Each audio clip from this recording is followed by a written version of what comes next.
आणि एक महत्त्वाची बातमी आपण बघतोय। लोकसभा निवडणुकीसाठी भाजपचे 5,000 युवा कार्यकर्ते मैदानात उतरणार आहेत।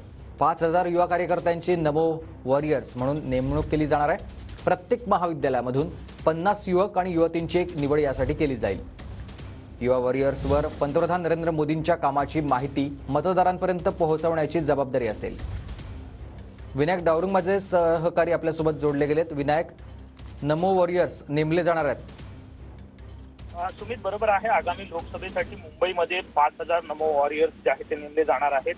भाजप युवा मोर्चाच्या माध्यमातून या वॉरियर्सची निवड जी आहे ती केली जाणार आहे। पहिल्या टप्प्यामध्ये 100 महाविद्यालय जे आहेत त्यामधले 50 युवक आणि युवतींची निवड जी आहे ते केली जाणार आहे। आगामी लोकसभेच्या अनुषंगानं हे युवा वॉरियर्सचं काम जे असणार आहे, पंतप्रधान नरेंद्र मोदी यांच्या कामांची माहिती जी आहे हे सगळे युवा वॉरियर्स मतदारांपर्यंत पोहोचवण्याची जबाबदारी जी आहे ती करणार आहेत। लोकसभेसाठी भाजपची ही नवी शक्कल जी आहे ती म्हणावी लागेल आणि या नवा जे वॉरियर्स असणार आहेत त्यांना मानधन सुद्धा भाजपच्या वतीने देण्यात येणार आहे। त्यामुळे कुठेतरी आगामी लोकसभेच्या अनुषंगानं भाजप जे आहे ते टप्प्याटप्प्याने वेगवेगळ्या पद्धतीनं तयारी करताना आपल्याला पाहायला मिळत आहे। नक्कीच, धन्यवाद तुम्ही दिलेल्या सविस्तर माहितीसाठी।